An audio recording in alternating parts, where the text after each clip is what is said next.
Olá, vamos dando sequência aqui com a nossa aula, né, de o que acontece no organismo quando nós aplicamos o ozônio. Então, vamos seguindo, falando aí das principais reações bioquímicas do ozônio em contato com o nosso organismo, né? O que que acontece?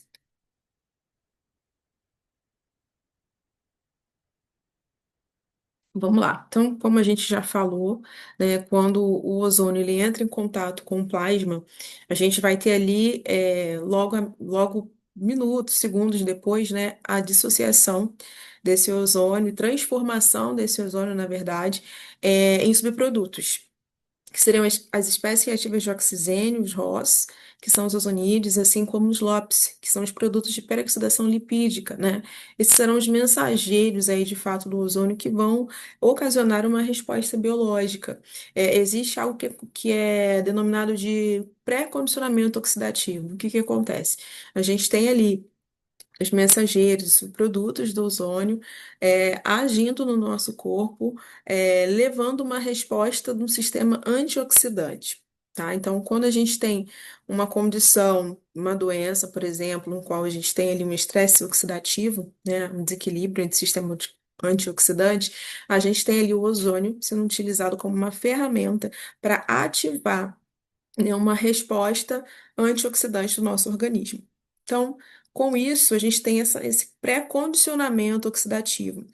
Ou seja, lembrando aqui que em doses controladas, tá? Em doses controladas, dentro da janela terapêutica que a gente comentou, o ozônio estimula mecanismos antioxidantes endógenos e prepara o corpo para condições patológicas mediadas por espécies reativas de oxigênio. Bom, o que são os radicais livres, né? Eles são subprodutos lá das reações que ocorrem dentro da mitocôndria. A gente já falou algumas nas aulas anteriores, relembrando ali a importância fisiológica, né, do metabolismo da mitocôndria ali dentro da célula para que a gente tenha ali uma resposta homeostática, né, para o bom funcionamento do organismo. Então, a gente tem ali fosforilação oxidativa, ciclo de Krebs, cadeia respiratória. Todas essas reações são extremamente importantes na vida e a gente tem ali como subprodutos o ATP, né, a água e também os radicais livres, tá? O que acontece? Nosso sistema antioxidante, ele consegue ali equilibrar, né? Ele consegue inibir os danos ali ou reduzir os danos dos radicais livres. E essas enzimas, esse sistema antioxidante, ele é dividido principalmente, né, em enzimático, tá? Ou endógeno, que a gente tem ali as enzimas antioxidantes, como a superóxido dismutase, a catalase e a glutationa peroxidase. Essas enzimas, elas conseguem ali inibir, tá? Esses radicais livres. E o não enzimático, que é também através das vitaminas, né? Antioxidantes através da alimentação, como vitamina C, E, selênio, zinco e magnésio. Então, o que que é o estresse oxidativo? Quando a gente tem um aumento, né, desse ROS aí, dos radicais livres, e uma redução, tá, desse sistema antioxidante. Então, quando a gente tem esse desequilíbrio, o que que vai acontecer? Um estresse oxidativo. A cronicidade desse processo oxidativo é a causa de inúmeras doenças crônicas não transmissíveis, como a aterosclerose, diabetes, obesidade, transtornos degenerativos e o câncer.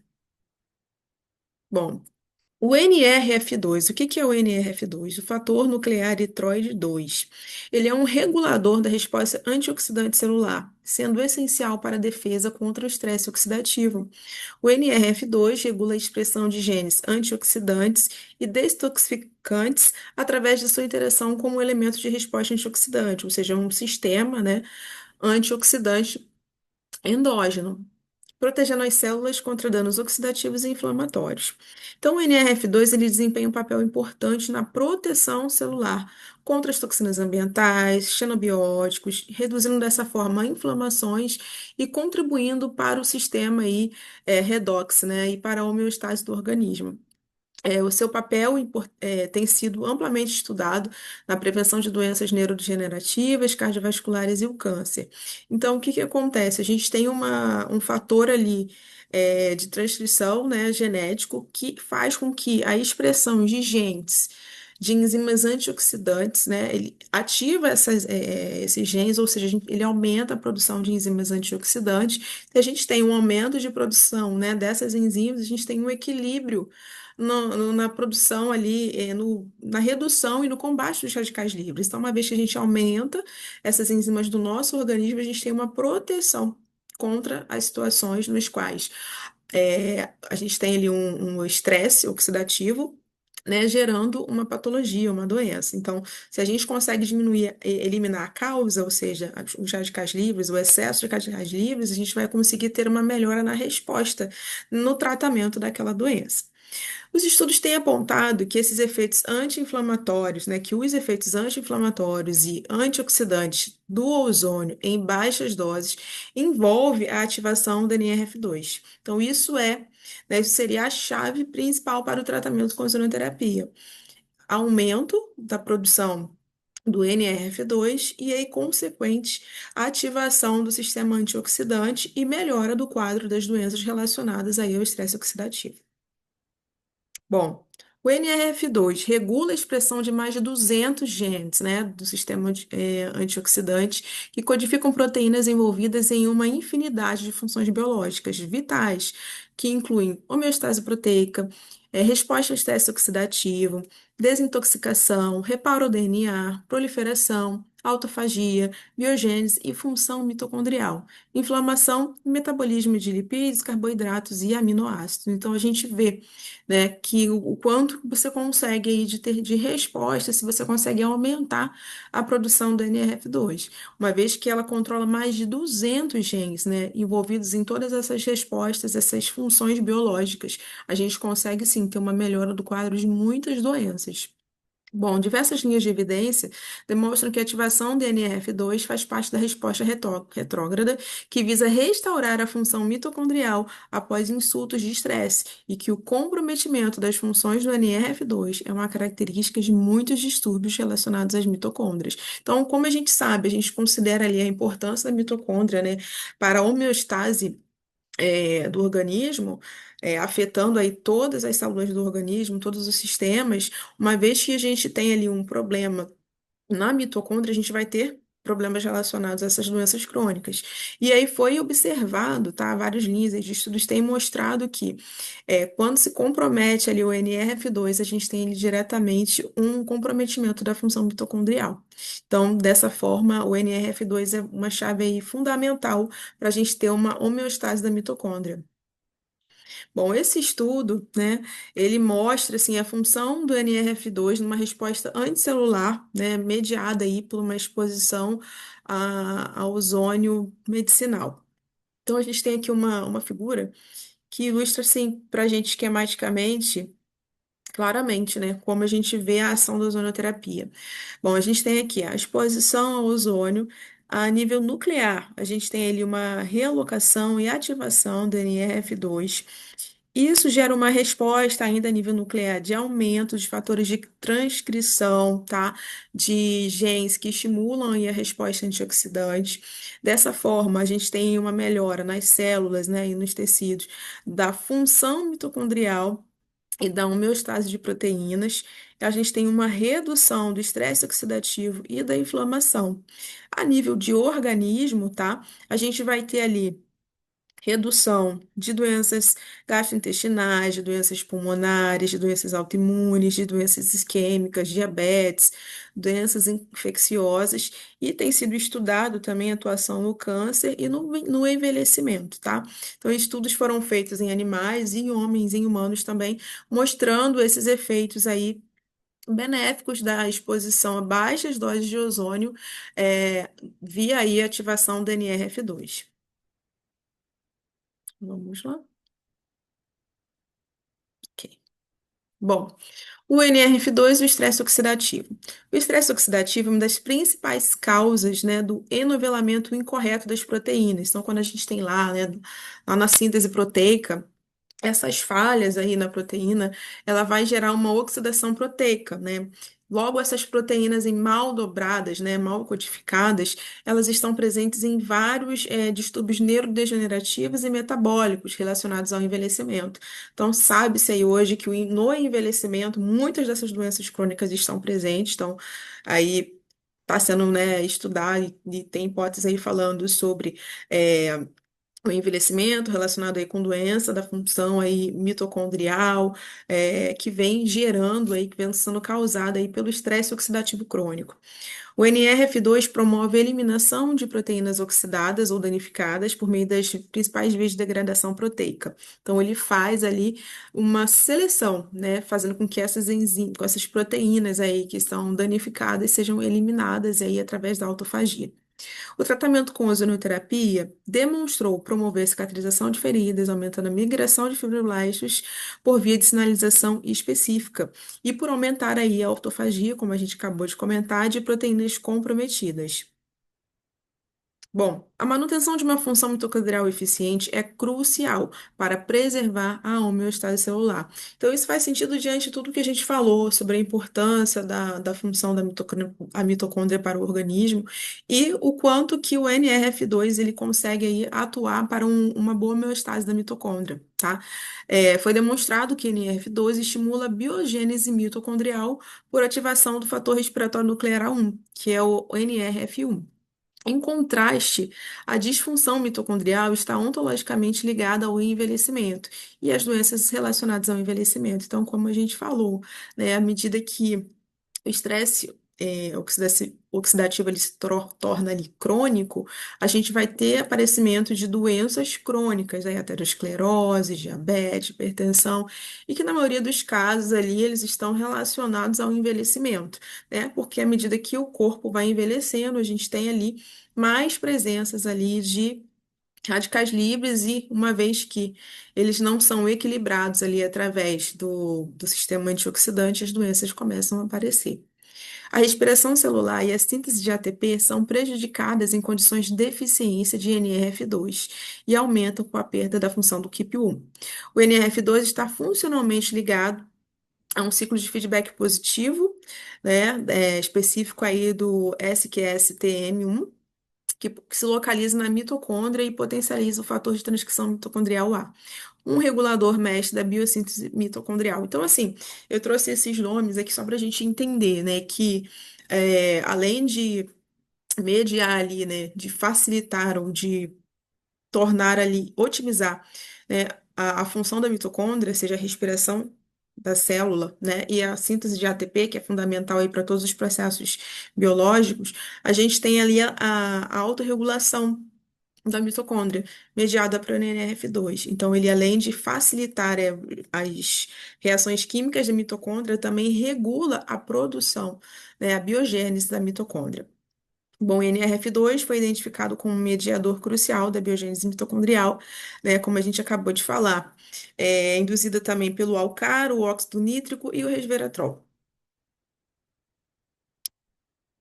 Bom, as vias inflamatórias também protegem, né, contra estímulos exógenos nocivos até certo ponto. Então, a gente sabe que a gente tem uma resposta inflamatória que é uma resposta positiva para o nosso organismo, mas até um certo ponto. A partir do momento que ela se torna crônica, ela acaba sendo prejudicial em algumas situações, né? No entanto, condições crônicas, como a gente acabou de falar, é uma característica comum do envelhecimento. Então, a presença da inflamação por muito tempo, ela acaba sendo ali relacionada a doenças do envelhecimento. Ou seja, se a gente tem ali fatores inflamatórios que permanecem por muito tempo, a gente acaba tendo ali outros problemas, né? Estresse oxidativo também está muito relacionado por conta da presença daqueles produtos ali que acabam sendo subprodutos, né? Os radicais livres que acabam trazendo mais resposta inflamatória, fazendo com que ela fique ali permeando além de uma resposta aguda, né? E causando aí todo um estresse. Então, ou seja, é um mecanismo ali de feedback, né, onde você tem radicais livres estimulando ali uma resposta inflamatória e acaba tendo uma resposta crônica.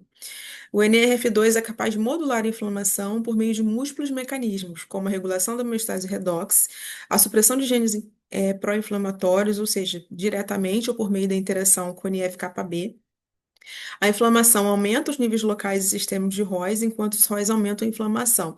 Então, a gente tem também uma resposta. Na resposta inflamatória, a gente vai falar um pouquinho sobre o NF-κB, é um outro fator genético que está ligado à resposta de inflamação.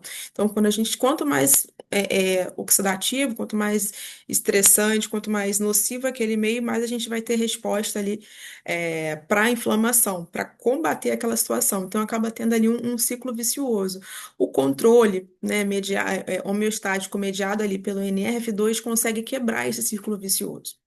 Compreendendo a relação entre inflamação e envelhecimento, pode-se especular que a ativação do NRF2 induzida por O3 pode ser uma ferramenta potencial para prevenir o envelhecimento, ou seja, né, você retardar esse envelhecimento e prolongar a vida útil.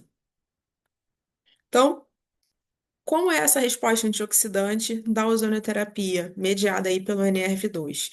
A gente vai ter ali um aumento das enzimas antioxidantes, com isso você tem uma correção desse estresse oxidativo. Então, o O3 aumenta o NRF2, com isso a gente vai ter aumento da produção das enzimas antioxidantes, superóxido dismutase, catalase, glutationa e a peroxidase. E a gente tem aí uma proteção contra radicais livres e o estresse oxidativo presente aí, né, em várias doenças crônicas. Então, a gente tem benefícios aí sobre várias doenças crônicas. Bom, a gente falou do primeiro efeito aí, né, o mais comentado para essa resposta aí antioxidante da ozonoterapia. Então, a gente tem também além dessa resposta antioxidante, a gente tem uma resposta aí de aumento da oxigenação tecidual. Então, o ozônio ele é um estimulador de fluxo transmembrana de oxigênio, né? O aumento dos níveis de O2 dentro da célula vai tornar aí essa cadeia mitocondrial mais eficiente. Então, como é toda essa reação dentro da mitocôndria dependente de oxigênio, uma vez que o ozônio seja capaz de estimular, né, a oxigenação tecidual, ele vai melhorar também essa atividade mitocondrial. Bom, uma vez que ela, né, transforma e faz com que essa cadeia respiratória mitocondrial seja mais eficiente, nas hemácias ele pode aumentar, né, a taxa lá de glicólise e aumentar também a taxa do 2,3-DPG na célula. Então, tudo isso melhora a perfusão ali da célula devido à oxigenação tecidual. A gente sabe também que a estimulação lá do óxido nitroso vai aumentar também, né, essa oxigenação tecidual. Bom, o que que é o NF-κB, né, que nós falamos? Fator de transcrição NF-κB. Ele é uma regulação na resposta imune e inflamatória do organismo. Então, ele vai desempenhar um papel fundamental na ativação de genes que estejam envolvidos nos processos inflamatórios. Então, a resposta inflamatória ela é positiva. A gente precisa de uma resposta ali inflamatória em defesa do nosso organismo. Mas a questão é quando esse processo, quando essa inflamação começa a se tornar crônica, que ela vem trazendo os problemas para a nossa saúde, tá? Então, o NF-κB ele é importante do ponto de vista de estimular a resposta inflamatória, resposta ao estresse oxidativo, apoptose e proliferação celular. Bom, ele tem uma relação dessa forma antagônica ao NRF2, que regula os genes antioxidantes. Enquanto o NF-κB ativa genes inflamatórios e estimula a produção das espécies reativas de oxigênio, o NFR2 atua na proteção contra o estresse oxidativo, estimulando a produção de enzimas antioxidantes. Então, o ozônio em baixas concentrações, à medida que ele estimula o NRF-κB, o NRF2, ele, na verdade, né, inibe a ativação do NF-κB. Então, ele consegue fazer esse equilíbrio. Grifei aqui, né? Ozônio em baixas doses. A ozonoterapia em altas doses aí cria um ambiente oxidativo e aí aumenta o NF-κB e aí você tem aquele efeito lá, aquele ciclo vicioso, né? De ele estimula mais produção de radicais livres, e aí gera mais uma resposta inflamatória, ele vai sendo mais produzido, mas quando ele é feito em baixas doses, ele inibe essa ativação do NF-κB. Bom, outro fator aí, outro meio aí de ação, outro mecanismo de ação da ozonoterapia, a gente já comentou, né, a liberação do óxido nítrico ou óxido nitroso, um gás sinalizador crucial para vasodilatação, neurotransmissão e resposta imune. As evidências sugerem que o ozônio pode melhorar a biodisponibilidade do óxido nitroso, promovendo efeitos benéficos para a circulação e para a resposta imune. Há indícios de que a exposição terapêutica ao ozônio pode ajudar a modular os efeitos do óxido nitroso, reduzindo seus impactos negativos quando presente em excesso no organismo. Essa modulação também pode ter implicações na melhora da oxigenação tecidual, controle inflamatório e da resposta antioxidante, como a gente já comentou. Bom, além de todas essas ações que a gente comentou, o ozônio ele também pode estimular aí a produção de fibroblastos, né, através da produção de espécies reativas de oxigênio e da ativação das vias de sinalização. Então, a gente tem lá aquelas espécies reativas de oxigênio que foram formadas lá no início, em contato com o plasma, ele vai ativar ali a produção de fibroblasto. Este estímulo pode ocorrer diretamente por meio da ativação de fatores de crescimento, como TGF-beta 1, que modula a expressão de integrinas e promove a síntese de proteínas na matriz. Esse efeito é particularmente importante na cicatrização de feridas, onde o ozônio promove a produção do colágeno, ácido hialurônico e sulfato de condroitina, componentes que são essenciais aí para a matriz extracelular. Então, essa ação, né, de produção de fibroblasto, do ozônio, ele faz com que ele seja muito utilizado, né, para os tratamentos estéticos, porque ele estimula a produção de fibroblasto, né, a principal célula aí para a produção de colágeno, e também nos mecanismos ali de cicatrização tecidual, né, nos tratamentos de feridas, na regeneração. Então, o ozônio ele tem esse papel aí fundamental também nesses tratamentos. A ação antimicrobiana do ozônio, a gente já comentou sobre as vias tópicas ali de aplicação da ozonioterapia, seja através do óleo, seja através da água, seja através ali da bag, a gente vai ter uma ação antimicrobiana, tá? E o que vale a gente falar que é uma ação de amplo espectro. Vai atuar contra fungos, vírus e bactérias, a depender daquela dose que a gente ajustar lá naquela janela terapêutica que a gente falou logo nos inícios das nossas aulas. Então, a depender daquela concentração, ele vai ter ação fungicida, bactericida, né, e virucida sem ser um tipo de seletividade, né? Tem um amplo espectro. Como que a gente explica esse tipo de ação, tá? Os estudos in vitro mostram que bactérias têm fosfolipídios e lipoproteínas presentes no envelope celular bacteriano, oxidados quando exposto ao ozônio, que chama da ozonólise, né? A quebra, né? A ruptura daquela membrana, uma vez que há exposição ao ozônio. À medida que isso ocorre, essa instabilidade do envelope celular bacteriano, ela é mexida, né? É modificada. Além disso, evidências demonstram que o oxigênio ele interage com paredes celulares dos fungos, ou seja, também tem uma ação muito parecida ali nos fungos, assim como nas bactérias, que rompe a integridade da membrana citolítica ali e infiltra os micro-organismos, oxidando proteínas, lipídios, além de bloquear toda a ação ali, a função enzimática. A combinação dessas reações causa uma inibição do crescimento e mortalidade de fungos e bactérias. A ação sobre os vírus, né, vai acontecer ali é, entre os vírus envelopados por lipídios por ação de oxidação de lipoproteínas, que também estão presentes ali, né, em todo o plasma ali, o citoplasma do vírus, interferindo diretamente ali na reprodução dos ciclos virais. Então, finalizamos essa parte. Nos vemos na próxima aula.